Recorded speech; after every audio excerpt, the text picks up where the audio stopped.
आज का आपका विषय चल रहा है स्त्रियों की स्थिति। एमए फाइनल ईयर के स्टूडेंट, हिस्ट्री के पेपर 8-3। स्त्रियों की स्थिति के अंतर्गत अब तक आपने पढ़ा कि वैदिक काल में स्त्रियों की स्थिति बहुत अधिक अच्छी थी। उन्हें शिक्षा का अधिकार प्राप्त था। विवाह के संदर्भ में उन्हें वर चयन का, साथ ही मनोनुकूल विवाह का अधिकार उन्हें प्राप्त था। विभिन्न प्रकार की कुप्रथाएं जो हमें द्रष्टव्य होती हैं समाज में, वो हमें वैदिक काल में दिखाई नहीं देती। विधवाओं को भी विवाह का अधिकार दिया गया था। उनकी स्थिति खराब नहीं थी। विवाह विच्छेद का अधिकार किन्हीं विशेष परिस्थितियों में प्राप्त था। इसके साथ ही पुत्र की प्राप्ति के लिए नियोग प्रथा का सृजन भी किया गया था। लेकिन धीरे धीरे जैसे जैसे समय व्यतीत होता गया, स्त्रियों की जो स्थिति थी वो धीरे धीरे निम्न होती चली गई। स्त्रियों की स्थिति के निम्न होना जो हम देखते हैं वो हम देखते हैं उत्तर वैदिक काल से। सूत्र और महाकाव्य काल में स्त्रियों की जो स्थिति थी वो धीरे धीरे निम्न होती चली गई। कन्या का जो जन्म था वो मनोवांछित नहीं रहा, यानी कि अभीष्ट नहीं था। स्त्रियों का उपनयन संस्कार बंद हो गया।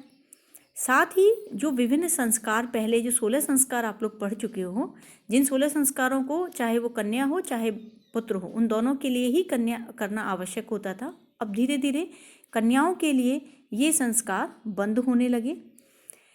उपनयन संस्कार लगभग बंद हो गया और विवाह के अतिरिक्त अन्य संबंधित अधिकार भी बंद हो गए, और होते भी थे तो बिना वैदिक मंत्रों के उच्चारण के एक नाम मात्र के लिए उन संस्कारों को किया जाता था। कन्याओं के विवाह की आयु भी घटा दी गई, जिससे उनका जो शिक्षा प्राप्त करने का जो क्रम था वो कम हो गया, क्योंकि उन्हें शिक्षा प्राप्त करने के लिए समय ही कम मिलने लगा। ईस्वी सन के प्रथमार्ध तक अधिकांश कन्याओं का जो उपनयन होता था वो औपचारिकता मात्र होता था, यानी कि नाम मात्र के लिए उपनयन कर दिया गया, जिससे कि एक संस्कार का नाम हो गया और उसके कुछ समय बाद ही उनका विवाह कर दिया जाता था। कहीं कहीं इसे विवाह से कुछ समय पूर्व केवल नाम मात्र के लिए किया जाता था। द्वितीय शताब्दी ईस्वी तक यह पूरी तरह से बंद हो गया और कन्याओं के लिए विवाह को ही उनका उपनयन मान लिया गया। मनुस्मृति में हमें यह उल्लेख प्राप्त होता है। कन्याओं का विवाह 9 से लेकर 12 वर्ष तक की आयु में किया जाने लगा। उपनयन संस्कार के अभाव में कन्याओं की जो स्थिति थी वो शूद्रों के बराबर आ गई। अब वे ना तो वैदिक मंत्रों का उच्चारण कर सकती थी, ना ही कर्मकांड कर सकती थी। यज्ञ और कर्मकांडों में पति के साथ उनकी जो उपस्थिति थी वो नाम मात्र की थी, यानी कि मात्र पति के सहयोग के लिए उन्हें वहाँ उपस्थित रहना होता था, कोई कार्य उन्हें नहीं करना होता था। धनी मानी और कुलीन परिवारों में कन्याओं को शिक्षा अभी भी प्रदान की जाती थी। हमें राज परिवार की महिलाएं भी दिखाई देती हैं जो कि शिक्षित होती थीं, क्योंकि जैसे ललित कलाओं के बारे में आपको बताया था कि कन्याओं की ललित कलाओं की शिक्षा पर बहुत जोर दिया जाने लगा था कालांतर में। तो जैसे संगीत, नृत्य, चित्र, मालाकारी इत्यादि ये ललित कलाओं के अंतर्गत आती हैं। तो इन ललित कलाओं की जो शिक्षा थी वो कन्याओं को दी जाने लगी। राज परिवार की हमें ऐसी अनेक स्त्रियों का उल्लेख प्राप्त होता है जिन्होंने राज परिवार, राजकार्य को भी संभाला था। तो हम ये कह सकते हैं कि जो उच्च परिवार की स्त्रियां थीं अभी कुछ अंशों तक वह भी शिक्षा ग्रहण करती थीं। इसके अलावा सूत्र काल में स्त्रियों की स्वतंत्रता पर भी प्रतिबंध लगा दिया गया। वशिष्ठ ने यह मत व्यक्त किया कि स्त्री स्वतंत्रता के योग्य नहीं है। बचपन में पिता, युवावस्था में पति और वृद्धावस्था में पुत्र उसकी रक्षा करते हैं। ये संदर्भ मैंने आपको बताया भी था मनु के संदर्भ में भी, कि मनु ने भी यह बात लिखी है कि कौमार्य अवस्था में पिता, विवाह के अवस्था में पति, और इसके अलावा यौवनावस्था में पति, और इसके पश्चात उसका पुत्र उसकी रक्षा करता है। तो इस तरह से पूरी तरह से कन्या को या स्त्री को पुरुष के अधीन कर दिया गया था। मनु ने यह भी कहा है कि पति के दुराचारी और चरित्रहीन होने पर भी पत्नी का कर्तव्य है कि वह देवता के समान उसकी पूजा करे, यानी कि पत्नी कभी भी उसे त्याग नहीं सकती। इसके अलावा ईसा पूर्व 2री शताब्दी से लेकर 3री शताब्दी ईस्वी तक का समय उत्तरी भारत में विदेशी आक्रमणों का काल रहा, जिससे समाज में भारी अव्यवस्था फैल गई। इसने स्त्रियों की स्थिति को प्रभावित किया। नियोग तथा पुनर्विवाह की जो प्रथाएं थी वह बंद हो गईं। स्त्रियों के लिए पुनर्विवाह करने के स्थान पर संन्यास द्वारा मोक्ष प्राप्त करने के सिद्धांत को प्रतिपादित किया गया। समाज में सती प्रथा का प्रचलन हो गया और इसे एक महान यज्ञ बताया गया। इससे स्त्रियों की दशा और खराब हो गई। लेकिन हम अगर ये कहें कि विधवाओं की जो संख्या बढ़ रही थी, उसकी बजाय सती प्रथा का जो चलन हुआ उसकी वजह से स्त्रियों को काफ़ी हद तक उनकी स्थिति सही भी रही कि विधवाओं का एक लंबा जीवन, एक कष्टपूर्ण जिंदगी में वह व्यतीत करें, उससे अच्छा उन्हें लगता था कि वो सती हो जाए। वैदिक काल में उसे संपत्ति अधिकार प्रदान नहीं किए गए थे, लेकिन जब पुनर्विवाहों का अभाव हुआ और विधवाओं की संख्या बढ़ती गई, पुत्रहीन स्त्रियों की संख्या बढ़ती गई, तो उन्हें पोषण और विवाह के निमित्त व्यवस्थाकारों ने धन संबंधी अधिकार देना प्रारंभ कर दिया और धीरे धीरे यह अधिकार बढ़ते चले गए। अब इसके पश्चात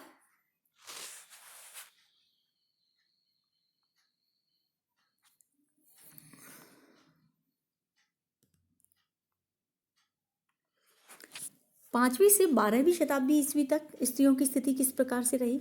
इस समय में उत्तरकालीन स्मृतियां लिखी गईं और उन पर अनेक भाष्य लिखे गए। इस काल में स्त्रियों की जो स्थिति थी वो निरंतर गिरती गई, लेकिन कुछ अधिकार उन्हें प्राप्त हुए। जैसे उनके धन संबंधी अधिकारों को समाज में मान्यता प्रदान हुई और 12वीं शताब्दी तक आते आते संपूर्ण देश में विधवा के मृत पति का उत्तराधिकारी होने का सिद्धांत व्यवहारिक रूप से स्वीकार कर लिया गया। स्त्री की स्वयं की संपत्ति जिसके ऊपर उसका पूरा अधिकार होता था उसे स्त्री धन कहा गया। इस काल में स्त्री धन का क्षेत्र व्यापक करके उसमें उत्तराधिकार एवं विभाजन की संपत्ति को भी सम्मिलित कर दिया गया। मिताक्षरा तथा दाय भाग में स्त्री को मृत पति की संपत्ति का पूर्ण उत्तराधिकारी घोषित किया गया, किंतु जीवन के अन्य क्षेत्रों में स्त्री की जो स्थिति थी वह दयनीय बनी रही। उसे समाज में इतनी निम्न स्थिति में ला दिया गया कि वो शूद्रों के समान हो गई। उपनयन संस्कार समाप्त हो गया तो शिक्षा समाप्त हो गई और विवाह के लिए पूर्ण वय के स्थान पर बाल विवाह शुरू हो गए, तो वह भी उसके लिए परेशानी हो गई। विवाह की आयु 8 से लेकर 10 वर्ष की आयु उपयुक्त मानी गई और उसके लिए मनु का ये उल्लेख प्राप्त होता है कि 8 से 10 वर्ष की कन्या हो और उसके लिए उसका वर जो है वह 30 वर्ष का हो, वह उसके लिए अनुकूल बताया गया। तो ऐसी परिस्थितियों में कन्या की जो स्थिति थी वो निरंतर स्त्री की स्थिति समाज में गिरती जा रही थी। विधवा विवाह बंद हो गया और राजपूत कुलों में सती प्रथा का प्रारंभ हो गया। अब यहाँ ये ध्यान रखिएगा, सती प्रथा का सबसे पहला साक्ष्य जो हमें प्राप्त होता है वो 510 ईस्वी का एरन अभिलेख है, जिसके अंतर्गत प्राप्त होता है। एरन अभिलेख में गुप्त राजाओं के सेनापति गोपराज की पत्नी के सती होने का उल्लेख हमें प्राप्त होता है। सती प्रथा का सबसे प्रथम उल्लेख कहा जाता है। साहित्यिक उल्लेखों की यदि हम बात करें तो साहित्यिक उल्लेख हमें रामायण में भी प्रतीकात्मक रूप में मिलते हैं, महाभारत में भी मिलते हैं। जैसे महाभारत के अंतर्गत पांडु की पत्नी माद्री सती हुई थी। इस तरह के उल्लेख हमें प्राप्त होते हैं जिनसे हम कह सकते हैं कि सती प्रथा साहित्यिक रूप में हम ये कह सकते हैं कि काफ़ी लंबे समय से चल रही थी, लेकिन पुरातात्विक साक्ष्य उसके एक निश्चित समय पर शुरू होने की कहते हैं। तो हम ये मान सकते हैं कि ईसा की 5वीं शताब्दी के आसपास या उससे कुछ समय पूर्व सती प्रथा समाज में अवस्थित हो चुकी थी। तो ऐसे में क्योंकि कन्याओं का जो विवाह था वो 14, 15, 10 वर्ष की आयु में हो जाया करता था, तो विधवाओं की संख्या भी बढ़ रही थी और ऐसे में पति की मृत्यु पर ही सती होने की प्रथा का प्रचलन हो गया। अनेक कन्याओं ने इस समय में संरक्षिकाओं के रूप में शासन का भार भी ग्रहण किया है, तो जिससे हम ये कह सकते हैं कि उन्हें प्रशासनिक और सैनिक विषयों की शिक्षा दी जाती थी और हो सकता है उनके विवाह की आयु में भी कुछ छूट प्राप्त हो। इस संदर्भ में जैसे राजश्री के नाम पर हर्षवर्धन ने शासन किया।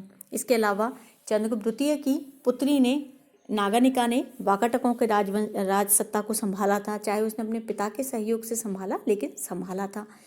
कश्मीर की रानियों का उल्लेख मिलता है, दिद्दा और सुगंधा इत्यादि, जिन्होंने पूरी तरह राजकार्य को अपने हाथों में रखा था। तो ये सब कौन थी? ये सब विधवा रानियां थीं, जिन्होंने अपने पति की मृत्यु के पश्चात पुत्रों के संरक्षक के रूप में अपने शासन को संभाला था। तो इससे यह स्पष्ट है कि इन्हें प्रशासनिक और सैनिक कार्यों की शिक्षा प्रदान की जाती होगी। अशासकीय परिवारों की कन्याओं का विवाह अल्पायु में होता था। 12वीं सदी तक कुलीन परिवारों की कुछ कन्याएं साहित्य की शिक्षा ग्रहण करती थीं। इनमें कुछ कवयित्रियों और आलोचिकाओं के रूप में प्रसिद्ध हुई थी। जब मुस्लिम सत्ता स्थापित हुई तो स्त्री शिक्षा पूरी तरह बंद हो गई। 10 वर्ष की आयु जो विवाह के लिए आदर्श थी, उससे पूर्व किसी भी प्रकार की शिक्षा एक बालिका के लिए प्राप्त करना बहुत संभव नहीं था।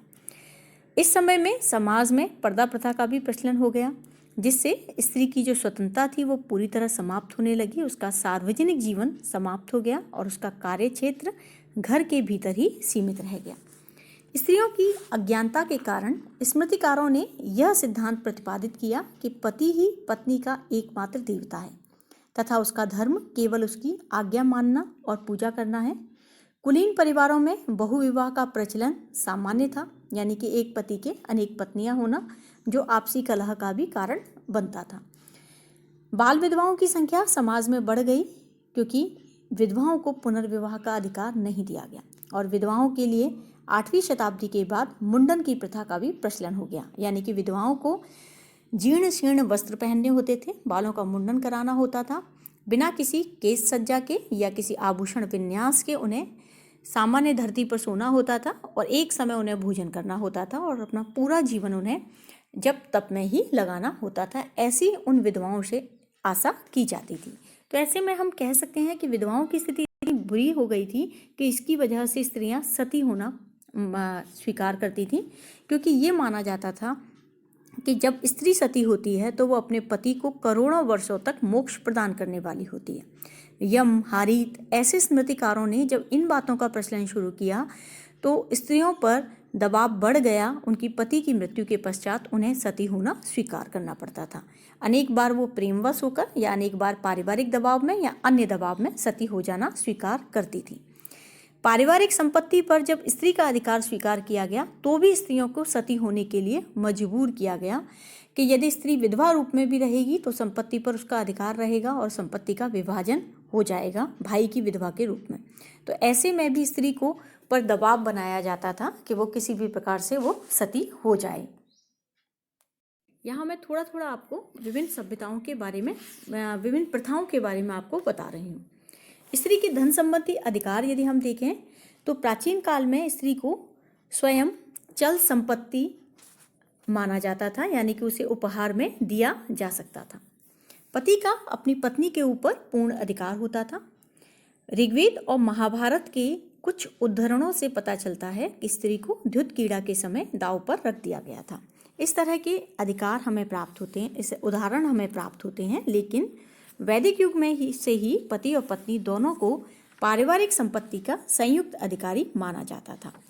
पति विवाह के संदर्भ में यह प्रतिज्ञा करता था कि आर्थिक मामलों में पत्नी को भी समान अधिकार प्रदान करेगा।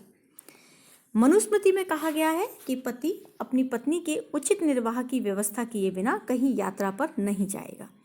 एक तरह से परिवार की संपत्ति पर पत्नी का अधिकार होता था, लेकिन अचल संपत्ति पर उसका स्वतंत्र अधिकार नहीं था। अब यहाँ बात करते हैं स्त्री धन की। स्त्री धन यानी कि वह व्यक्तिगत संपत्ति जो स्त्री की स्वयं की होती है, जो इसके अंतर्गत अब ये माना जाता है कि कई प्रकार का जो धन है वो स्त्री धन के अंतर्गत स्वीकार किया गया। अब स्त्री धन में कौन कौन सा अधिकार है? पिता द्वारा किसी भी समय पर दिए गए उपहार, माता द्वारा दिए गए उपहार, भाई द्वारा दिए गए उपहार, पति द्वारा विवाह के उपरांत दिए गए उपहार, किसी अन्य द्वारा विवाह के समय दिए गए उपहार, विवाह के पश्चात किसी के भी द्वारा दिए गए उपहार। तो इस तरह से ये उपहार जब स्त्री के पास होते थे तो ये उसकी व्यक्तिगत संपत्ति होती थी और यह उसका अधिकार होता था कि वह किसको दे। जैसे कि वो आवश्यकता पड़ने पर अपने पति को भी दे सकती है, या वो अपने उसका उत्तराधिकारी अधिकांशतः अविवाहित कन्याओं को बनाया गया या उसकी विवाहित निर्धन कन्याओं को बनाया गया। यानी कि इसमें हमें बहुत सारी कैटेगरी मिलती हैं जिनके अंतर्गत स्त्री धन के उत्तराधिकारी को घोषित किया गया। अब इसके अंतर्गत भी ये था कि यदि पति, पात्यायन ने ये व्यवस्था की है कि यदि पति आर्थिक अवस्था बिगड़ने पर पत्नी से स्त्री धन लेता है तो सुधरने पर उसे उसका स्त्री धन उसे लौटा देना चाहिए। लेकिन स्त्री धन जो था उसके अंतर्गत बहुत संकुचित था, केवल वस्त्र, आभूषण इत्यादि ही माने जाते थे। बहुत अचल संपत्ति को इसमें स्वीकार नहीं किया गया था।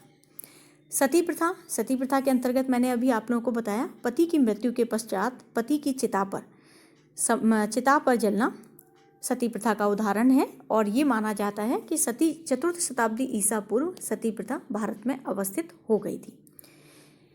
रामायण के उत्तरकांड में वेदवती की माता के सती होने का उल्लेख मिलता है, लेकिन उत्तरकांड को बाद में जोड़ा हुआ माना जाता है। महाभारत में पांडु की मृत्यु के बाद पत्नी माद्री सती हुई, ये मैंने आपको अभी बताया था। इसके अलावा कृष्ण के पिता वासुदेव के मरने पर उनकी पत्नियों ने भी सतीत्व का अनुसरण किया था। तो इस तरह से महाभारत में हमें सती प्रथा का उदाहरण प्राप्त होता है। यूनानी लेखक देश के कुछ भागों में सती प्रथा के प्रचलन का उल्लेख करते हैं। स्ट्रैबो ने तक्षशिला की स्त्रियों एवं पंजाब की कठ जाति में सती प्रथा के प्रचलित होने का उल्लेख किया है। 4वीं शताब्दी ईस्वी में यह प्रथा लोकप्रिय होने लगी क्योंकि वात्सायन, भास, कालिदास, शूद्रक जैसे लेखकों ने इसका उल्लेख किया है। और अभी मैंने आप लोगों को बताया कि 510 ईस्वी का एरन अभिलेख इसका प्रथम पुरातात्विक उदाहरण है। ठीक है, इस तरह के उल्लेख जब हमें प्राप्त होते हैं तो उनसे ये पता चल जाता है कि सती प्रथा जो थी वो भारत में स्थापित थी और धीरे धीरे राजपूतों ने इसे एक आवश्यक प्रथा के रूप में स्वीकार कर लिया था। अब बात करते हैं विधवाओं की स्थिति की।